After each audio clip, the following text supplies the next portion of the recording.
Салам мекендештер, армаңыздар, урматтуу мекендештер, Россия Федерациясында миграциялык карта мындан ары болбойт.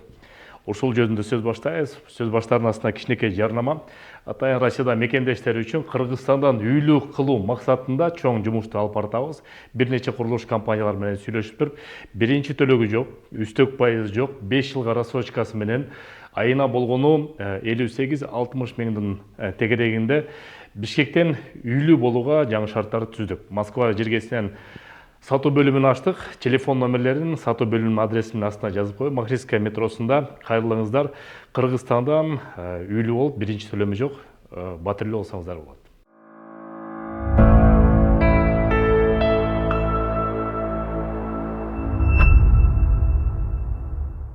Урматтуу мекендештер, Россия Федерациясында баарыбыз киргенде билебиз, атайын миграциялык карта берилет. Айка болсо цель въезда, жумуш, частный визит, туризм деп киребиз. Эми ошону мамлекеттик дума жокко чыгарабыз деп атат. Госдумага бул законопроект кирди, сунуштама кирди. Ошол сунуштанын негизинде июндун 30-на чейин кагаз миграциялык картаны жокко чыгарабыз дешти.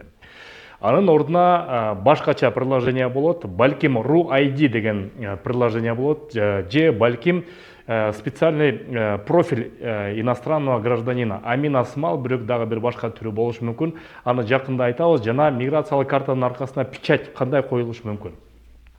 Аны дагы электронный болушу мүмкүн, аны дагы жакындаганда ошол бүт үтүр точкасынан билебиз. Ошон үчүн өзгөрүүлөр болот. 2026 жылдын 30 июнунан баштап чоң өзгөрүүлөр болот. 1-июлдан болсо RU-ID деген атайын профиль кирип атат. Россия Федерациясы кирердин астында уруксаат алып туруп киргендей кылып атышат. Тилекке каршы эми бул жакшыбы же жаманбы азыр бара-бара көрөбүз.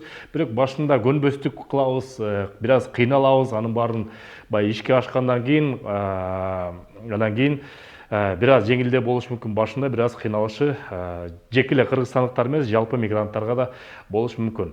Ушундай өзгөрүүлөр болуп атат. Россия Федерациясында мыйзам дагы, атайын мыйзам мигранттарга тиешелүү бүгүнкү күндө 21 мыйзам кабыл алынып атат. Анын бүт баардыгын ошо июнга чейин кабыл алынат деген сөздөр бар.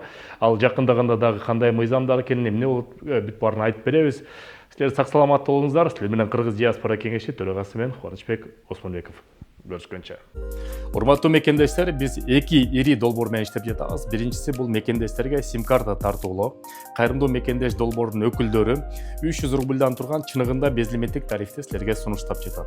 Жеткирүү кызматы бар, госуслугидан биометрикадан жардам берет. Сурап берүү телефондору +7 900 144 14 14